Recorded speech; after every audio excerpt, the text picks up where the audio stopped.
Wednesday, March 13th, 2024, Maneco 64, home of alternative economics and contrarian views. Recently, we did a video about the mystery of the 1933 double eagle, and we said that we're going to have a part two. So today we're going to have a part two with Clive. How are you, Clive? Hello, Mario, and thank you for getting me on your show. And I'm looking forward to talking about that. But how are you, Mario? I'm doing well, thank you. And before we start on part two and Clive's discovery of what happened, uh, outside this book, I wanted to talk about kind of like a prequel to the 1933 Double Eagle. And as you have seen probably on the thumbnail of this video, I said that, it says, uh, let them have paper, we'll keep the gold. And it's got a picture of Douglas Fairbanks, who was a famous actor back in the day during World War One, selling bonds to the public. And I'm going to share this with you, Clive, here too. Uh, I guess you could say Douglas Fairbanks was the Tom Hanks, or how can I say, or even the George Clooney of his day. So here he is speaking to a large crowd in front of the Sub-Treasury building in New York City to aid the Third Liberty Loan. Well, that's a euphemism. He's selling paper for the bankers, and he wants you to give in your gold, right? And it's interesting that if you look at these war bonds, and I'm going to come back. Hold on.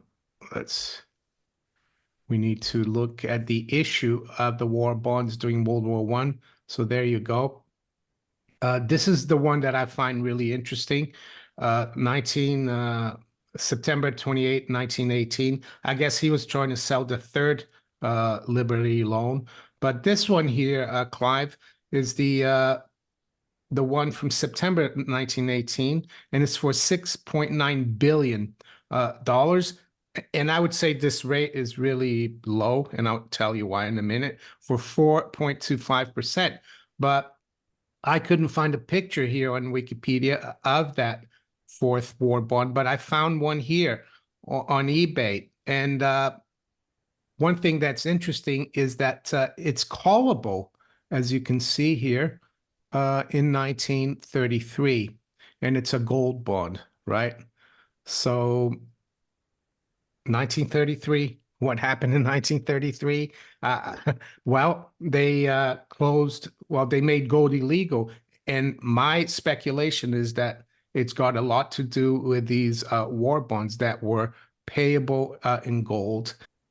And Clive, I wanted to show you and the viewers as well. And I have to thank someone on X or Twitter who posted this yesterday, and I was able to screenshot it.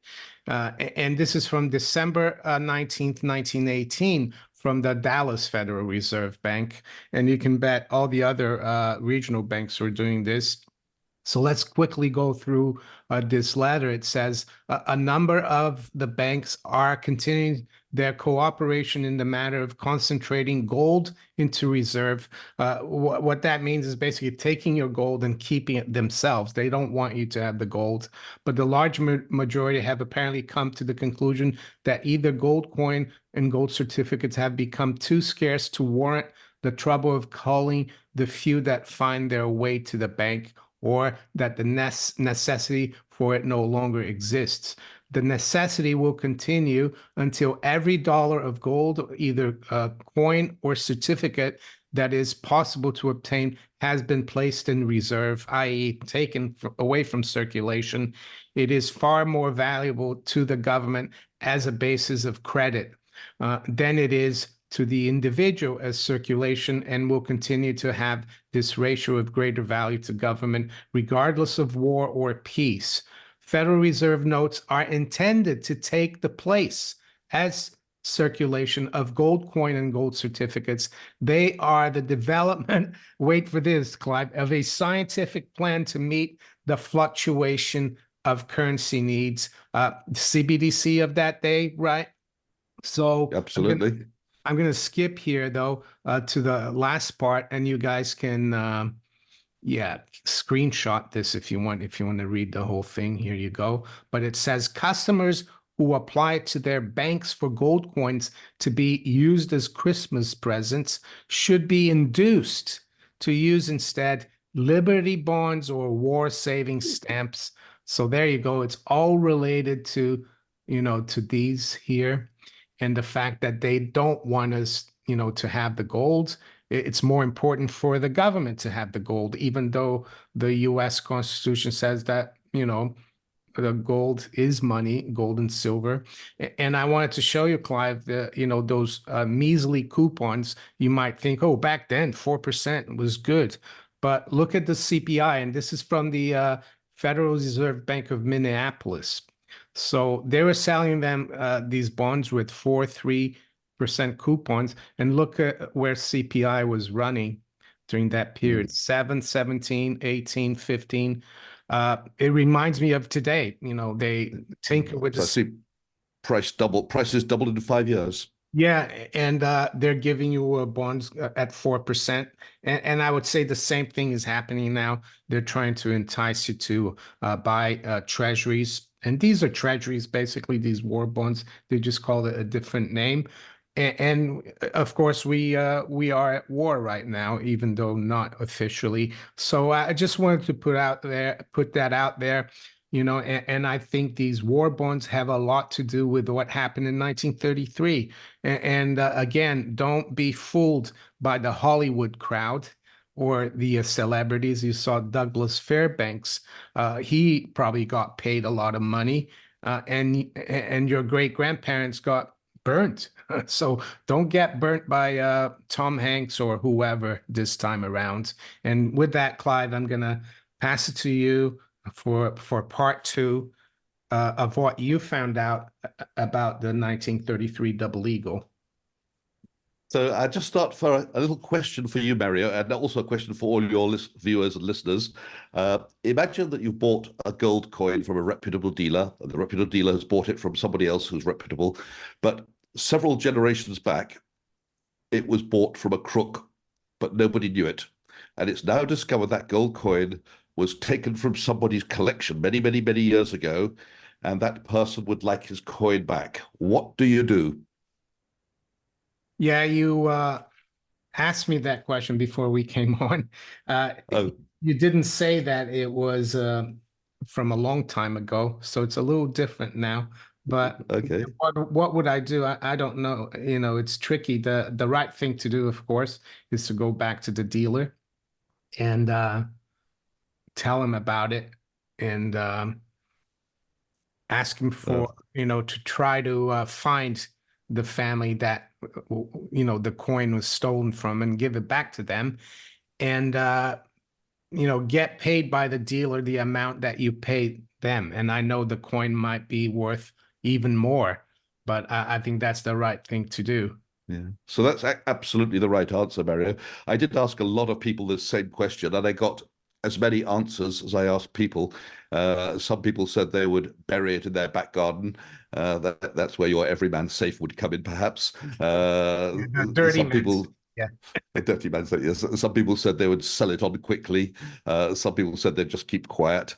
There were a variety of answers, but I think the best answer of them all came from my little boy, who's 7 years old, who said, "Well, I would give it back to the person it was stolen from, but if he's dead, I'd give it to the police."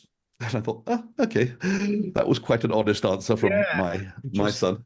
I mean, um, there's a lot of people who find treasures out there. I think someone retweeted the other day, a Chinese guy who lives in Hong Kong, a story of this Chinese woman in the 80s. She found like 150,000 ounces of silver buried in her house.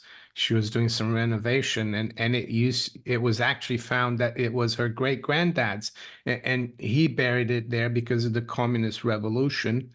Uh, and she reported and gave it to the authorities, which I thought was, I don't think it was the right thing. I would have kept it. That's different. But yeah, if you find a treasure, and it's really old, I would keep it. Apparently you're supposed to report it to the authorities, but I think the reason that treasure is there is because the authorities were trying to come after it. But anyway, that's a different side of the story there. So we'll see what your viewers think. But the answer to the question, there's great relevance for the story I'm about to tell. But let's just start with a little bit of history. And we're going to go back to 1933 and the President Roosevelt's Executive Order 6102.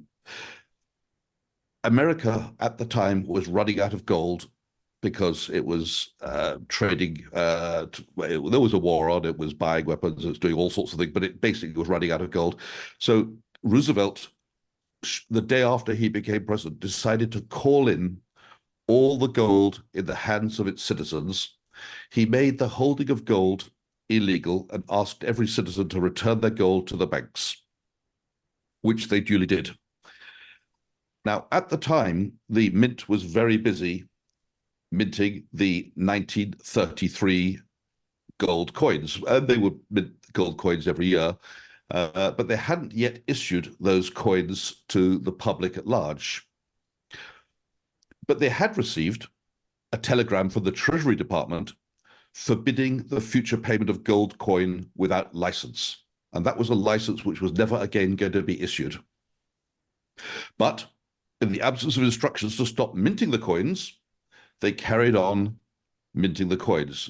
As in their words, this is just a factory. We send money out where we're told to do so by the Treasury Department, but we have no orders to stop minting the coins. So they carried on minting these gold coins of 1933. And the one we're going to talk about are the 1933 double eagles. The US Treasury minted 500,000 of them, and they kept them in their vaults, unable to issue them until 1937, when finally the order came for them to be melted down. So they melted all the 1933 gold double eagles, or so they thought. But a number of years later, in 1944, some of these double eagles started to turn up in people's collections. So they hadn't all been melted down. Some had miraculously escaped. When the Secret Service got to hear about this, they went on a mission. Because if a $20 coin can escape from the mint, then so could 20 million. And they were on a mission to find out who did it, where these coins were, and to get them back and put them back where they belonged, into a puddle of melted gold.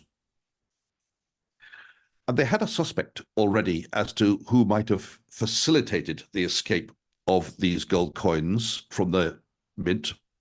And it was, in fact, a convicted criminal. We're talking about 1944, and the person in question, his name was George McCann. He had been convicted in 1941 for pilfering from the mint. Now, George McCann was the chief cashier, a very important job, a very senior position.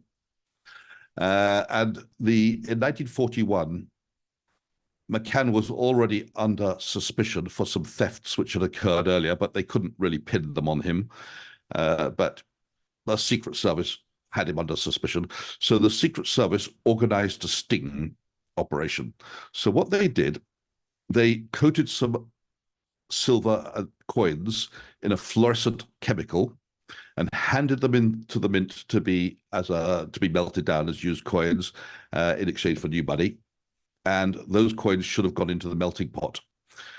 But the Secret Service, in this sting operation, managed to find one of the coins. It was a 5-cent piece in McCann's locker inside his clothing. And they managed to find another 5-cent piece inside his pay packet, glowing in the dark because it was fluorescent. So they nabbed him, and in fact, they nabbed two other employees at the not in separate instances, but around the same time for the same crime, because these coins turned up a bit here and there in different people's hands. They also found a number of these fluorescent-colored coins secreted around the place in the mint, which they supposed might have been secretly placed by George McCann, the head cashier, so he could retrieve them later. So he was charged with theft. He pled guilty, and he spent about a year in jail and paid a fine. In fact, they charged him, or what he admitted to was over the course of a few years, stealing about $400 from the mint. And that was what he was charged with. And he had to pay a fine. I think it was $500, as well as spending a year in jail. So he was obviously a suspect for these gold eagles, which had miraculously escaped from the mint and which the Secret Service was now on a mission to recuperate.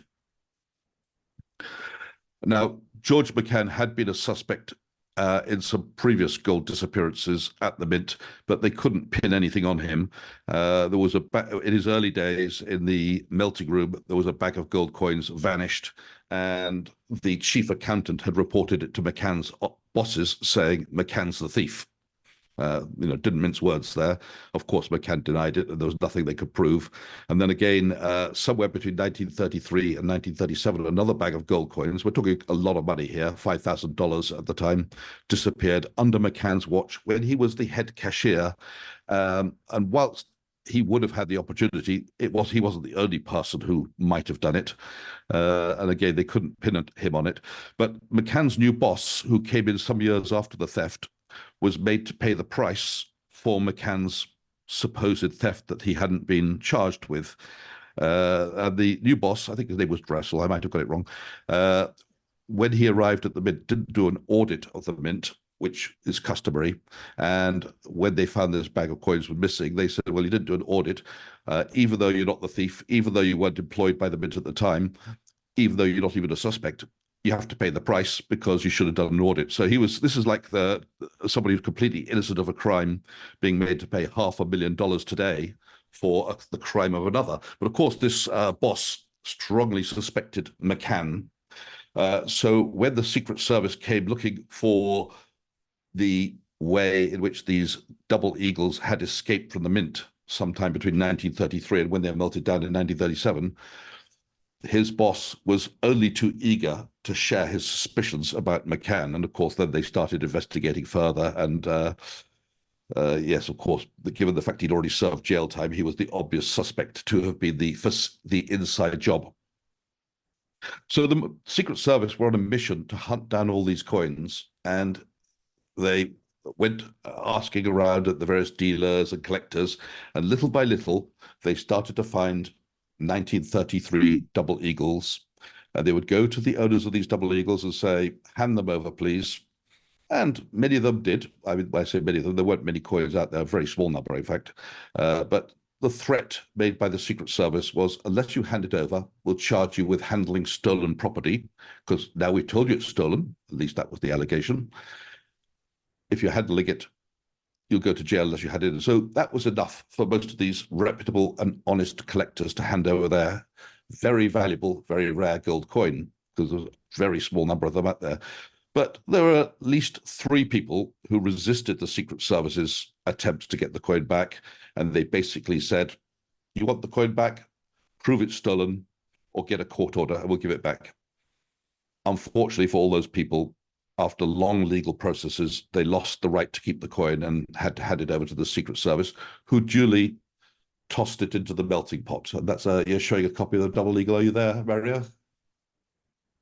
Yeah, unfortunately, that's a 1908 double eagle, and it's the St. Gaudens is the artist who designed the coin. They changed it, I think, in 1908. So there you go. That's the St. Gaudens double eagle. And prior to that, you had this kind of, it's a different design, as you can see. Oops, don't drop it. Just show you. Prior to that, you had a different design. This was, I've got the 1904 and the 1908. So you can see the difference. The 1933 would have been like this one. The St. Gaudens. Yes, in Gardens. So, and the St. Gaudens double eagle is undoubtedly the most beautiful of those double eagles. yeah. And just for those who don't know, those were $20 coins. worth $20 at the time, not a penny more, not a penny less, at least up until 1934, when gold was revalued not at $20 an ounce, but at $35 an ounce. So the Secret Service had more or less collected in all of these double eagles, except one, for which the government, the Mint, had given an export license to King Farouk of Egypt. And America was on good terms with Egypt at the time, and it didn't seem like a good idea to ruffle the feathers demanding back the coin that they supposed was stolen from the Mint. Now, perhaps I'd just like to stress the government had, or the Secret Service had no evidence that the coin had been stolen. It was supposition that since they weren't ever issued to the public and were supposed to have all been melted down, that it must have been stolen. But the Mint's records balanced. The number melted down and the weight matched precisely with the number minted. So it did. It could potentially have been legally issued by accident, but there was no evidence either way. So it was really a supposition that they'd been stolen. Anyway, come 1950, I think it was 54, King Farouk was deposed. He abdicated, in fact, and there was a revolution in Egypt. And the government decided, it was 52 perhaps, the government in 1954 decided to sell off all his assets, which had been confiscated. So he was a prodigious coin collector and had bought legally one of these double eagles and had a license from the US government to export it, which was required under the law at the time from America to Egypt. So it was in his collection, and this coin was going to go into a Sotheby's auction in 1954 to be held in Cairo. Now, Egypt wasn't quite such a good friend of America by then, so America thought it was a good time to ask for their gold coin back. At least they alleged it was their gold coin, so they wrote off to the Egyptian government through diplomatic channels and said, it's ours, give it back. So the Egyptian government kind of thought, well, you're not having it, and if we sell it in the auction, you're only going to seize it from the person who buys it. So we'll scupper that, and we take it out of the auction. And so they removed it from the auction, so nobody could buy it in the auction, but all the other coins in the auction were sold. And the American government continued to write to the Egyptian government through diplomatic channels saying, please return our $20. And the letters were fairly polite. I mean, I don't think they said, please return our $20 and we have an A-bomb or anything like that. But I'm sure they were quite firm. And the Egyptian government, instead of replying, just ignored all the requests. And that coin effectively vanished, at least until the 1990s, when it turned up in the hands of a London dealer who'd bought it from someone in Egypt. The London dealer, Mr. Fenton, was touting it around, seeing if he could get a good price for it. And the Secret Service got to hear about this coin potentially up for sale, believing it still to be one of the ones which had escaped, and therefore, in their view, had to be returned to the government for melting down. So they set up a sting operation, and Mr. Fenton was enticed to go to the United States on the pretext of someone in America wanting to buy the coin. And when he arrived at the Waldorf Hotel, he was duly nabbed, arrested, and thrown in jail by the Secret Service, who also, of course, took the coin off him. Now, he hadn't committed any crime because it's not illegal to sell something which you don't know is stolen. So they had to release him. But of course, there was an argument which ensued because Mr. Fenton would like his coin back because, after all, it had been legally, or that's the way the argument, legally issued because the king who'd bought it originally had an export license from the United States for it. So the arguments carried on in court for many, many years, about 6 years. And they were never really resolved, but finally a deal was struck with the American government whereby they said, okay, since it was stolen, give us the $20 and you can sell the coin, but you've got to give us half the money for the proceeds of sale as well. So the $20, we're not going to argue about that because obviously the $20 must have been paid for since the Mint's records balance, but who's going to worry about $20 when you can sell a very rare coin? But of course, he was going to have to hand over half the proceeds, which was a bit of a disappointment. Anyway, that coin sold for $8 million in auction. Some years after this auction, this is which is the bit which is not in the book.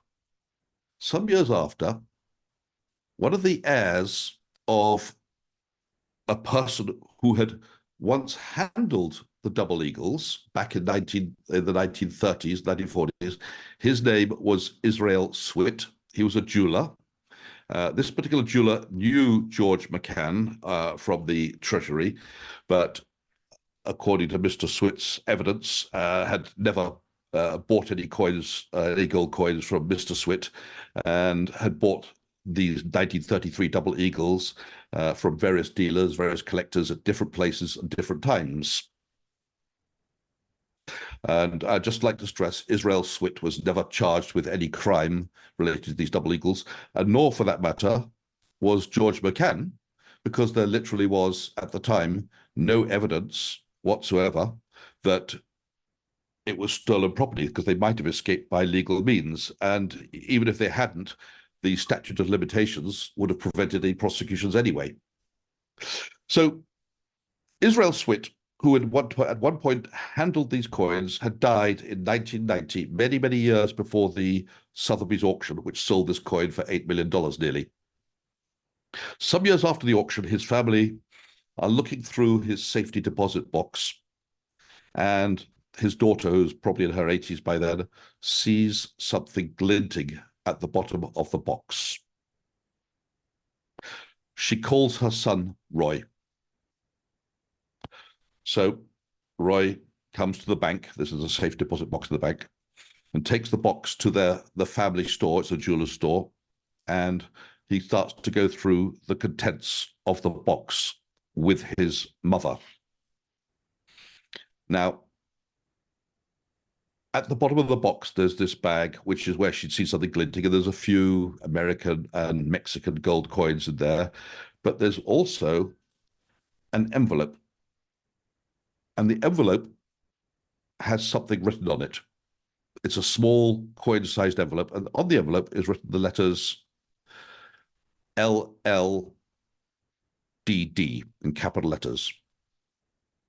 Now, Roy instantly understood what that probably meant. Well, he knew what it meant, because he knew his father's code word, his grandfather's code word. His grandfather's code word was Baltimore. And if you put Baltimore and join it up with the LLDDE, you can know exactly what it means, because Baltimore has 9 or 10 letters. Every letter is different. The third letter is L.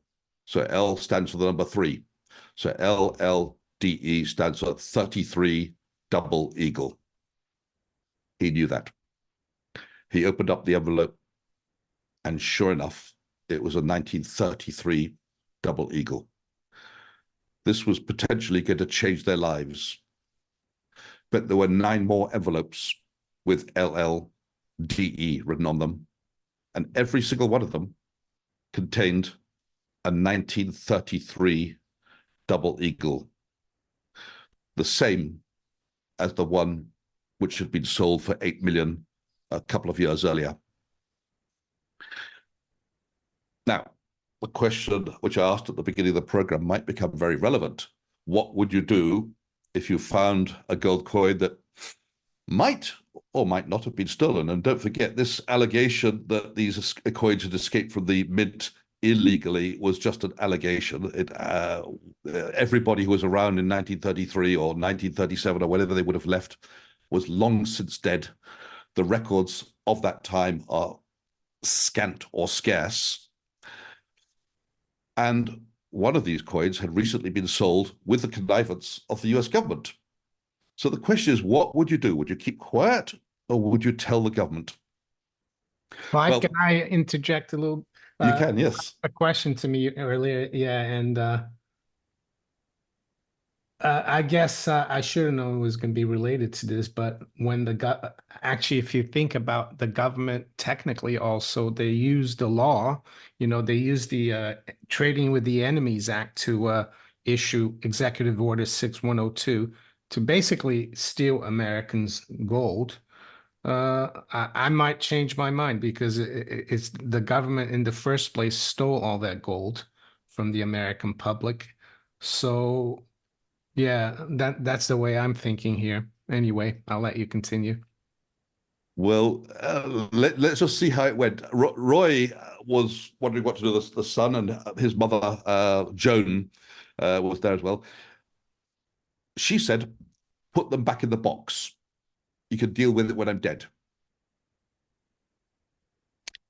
She said, I don't want my life to change, or words to that effect. Anyway, as it turned out, Roy decided to take advice from a lawyer. And who better to choose than the very lawyer who had negotiated on behalf of Mr. Fenton, the London dealer who'd had his coins seized. By the way, he's let out of jail. I forgot to mention that he was let out of jail very quickly because he hadn't done anything wrong. But the lawyer, I've forgotten his name on the spur of the moment, but he employed the same lawyer who had negotiated with the US government on behalf of the King Farouk coin, the one which had ended up and been sold at auction, and had negotiated and agreed that for the price of $20 plus half the proceeds, the coin could be sold.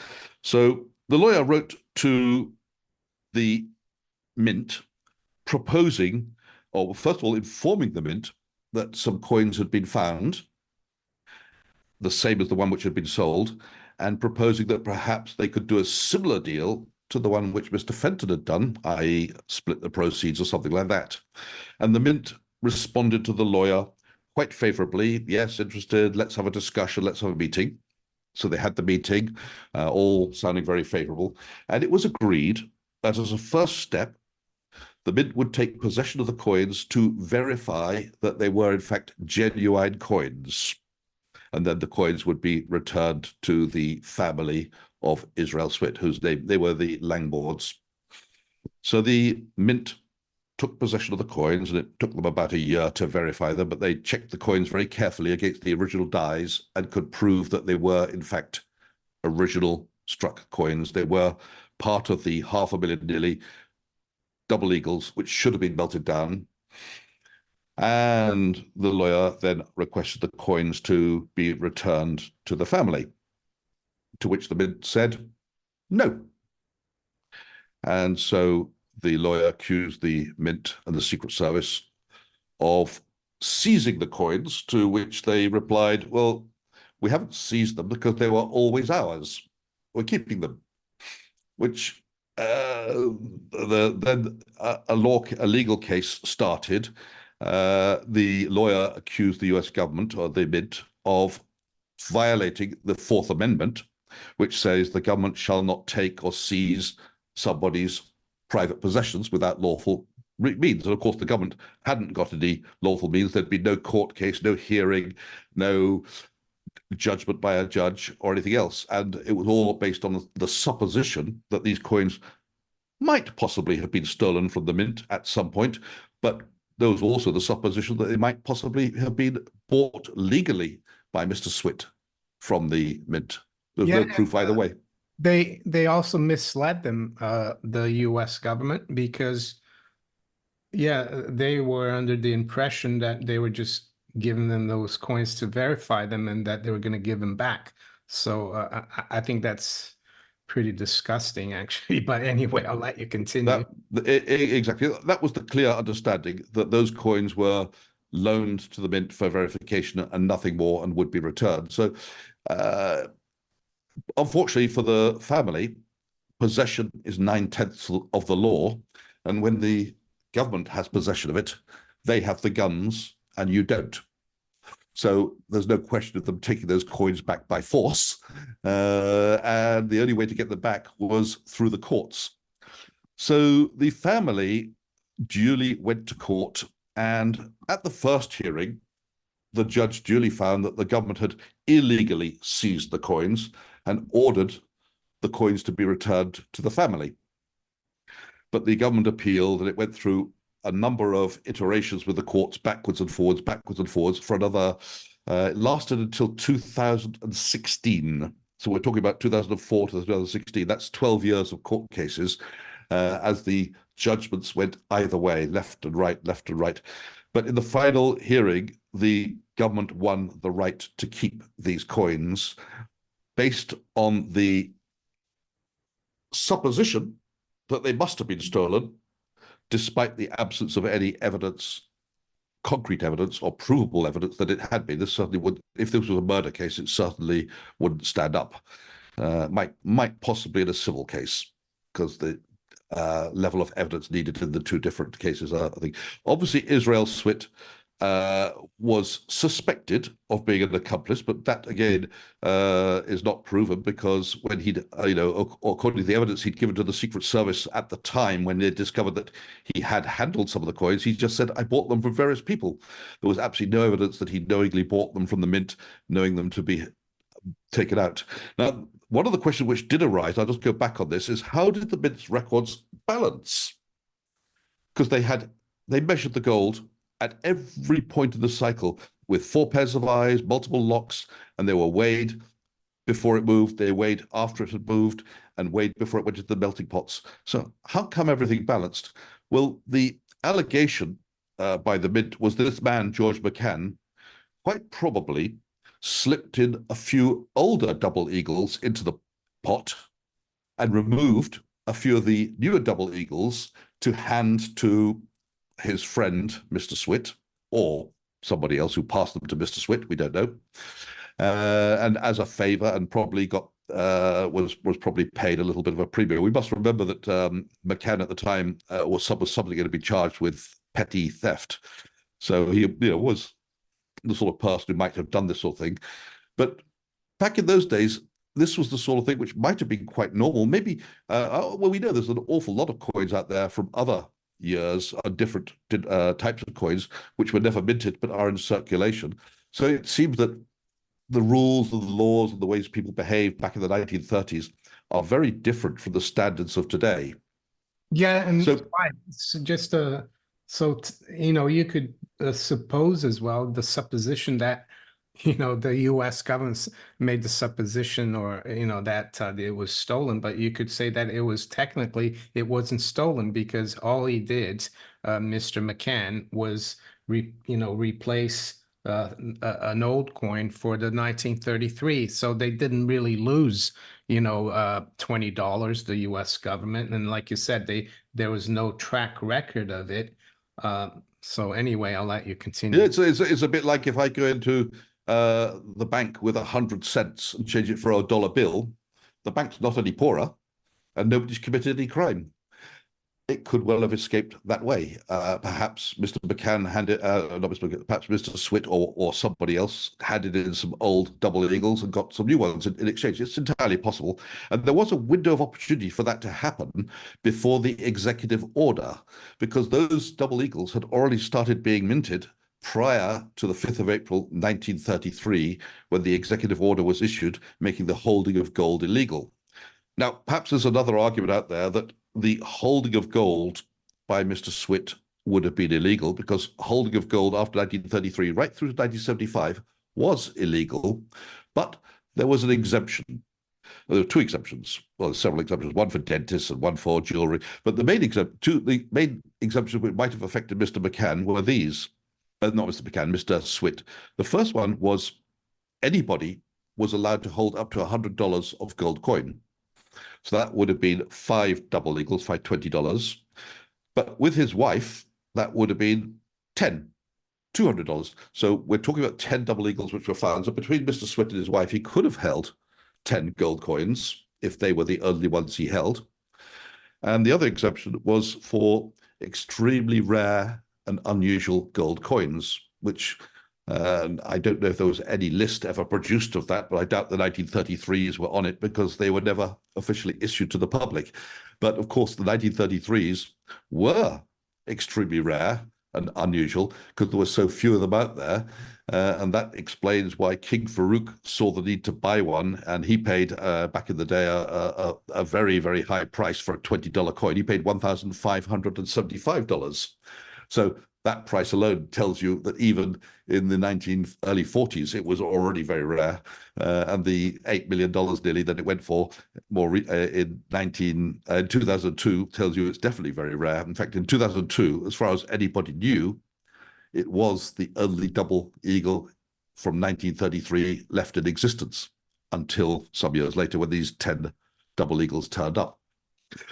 Anyway, to cut a long story short, unfortunately, the Swit family and the heirs of the Swit family received no compensation. They had their coins confiscated and they lost their case. They wanted to take it to the Supreme Court, who refused to hear the case. And that, in 2016, is where I'm sorry to say the story ended. They lost their gold coins. They were not compensated. They quite possibly had spent an arm and a leg on legal fees, unless they'd done a deal with a lawyer about winning the case. I don't know. And it's certainly far from changing their lives. It sullied their reputation because at some point the American government slandered them greatly by calling them the family of a crook. Yeah, you have to wonder what the U.S. government did with those coins. Whether some DC swamp monster has those coins. They've still got them. They've still got Yeah, them. They've not melted them down. and if they got them, I'm sure they're gonna keep them for a long time. And then in 100 years' time or something, someone from the Biden family or the Obama family will have some. But I think the moral of, well, actually, I wanted to ask you a question first, and then I'll give you my conclusion on this. Why do you think it's just 10 gold coins? And it's why do you think the US government is so adamant to get those back? Is it because if they win an auction, the whole history of what happened in 1933 would become a lot more public? Or is it, I don't know. What's your view on that? I think at the time the Secret Service was a bit like a Rottweiler with a bone between its teeth, and it wasn't going to let go of this case. Obviously, at the start, they never expected it to last 70 years and cost tens of millions of dollars to recuperate $200 worth of coins. One might say, why bother for that petty amount? But to start with, the idea was they just run around all the people who got these gold coins, ask them to hand them over, and melt them down, and that's the end of the story. But it took many, many years and many, many court cases right through to the late 50s before they thought they'd got most of them, apart from King Farouk's coin. And little did they know that there were at least 10 out there, which were then found in Israel Swit's safe deposit box. And since the auction by Sotheby's in 2002, at least one other has turned up in another collection. I can't remember the name of the collector, but he kind of got to hear the story and said, I don't want to be seen to be holding a coin, which I now know is stolen, his words. And he dutifully handed it into the mint. Well, he handed it into the mint with a request to have it back. But of course, they said, no, it's ours. And he got no compensation either. But there are reputed to be several others of these coins out there in private collections, and those who have them are keeping their mouths shut. But we'll just finish off by saying one of these coins did sell a couple of years ago, and I think it was the same one, the King Farouk coin. It sold again, and it went for about nearly $18 million. Wow. And yeah, so to conclude here, I would say my view is that you can't trust the government, which is not surprising, but you can't trust lawyers either because yeah, they will do whatever the government tells them to do eventually. And we're seeing that, of course, with what's happening now with a former president and the law. Clive, any final words from your part? Well, I'd love to look through my gold coins and find one of these, but if I did, I'm going to tell you what I would do. I would keep my mouth shut. Yeah, I think that's good. And make sure you leave also some kind of code to your son, your parents, Yes. and yeah, tell them do not talk to this about to lawyers about this Yeah, and keep your mouth shut. Okay. I mean, perhaps with hindsight, what the family should have done is taken the coins abroad and sold them outside the United States quietly, and maybe pretended to be none the wiser as to the history. That's right. Okay, great, Clive, and thank you for coming on again. So this was the part two. If you want to watch part one, I'm gonna put it up in the cards up here and in the description of this video if you want to watch part one. By the way, Mary, I'd just like to say there's a lot more to part two than what I described because I had to keep it brief. Anyone who wants to read the full part two, it's on my LinkedIn page. If you scroll back through my articles, you'll find it about a couple of weeks ago. Yeah, I saw that too, that article. It's a good one. Take care, Clive, and thank you again. Thanks, Mary. Thumbs up, everybody. Okay, let's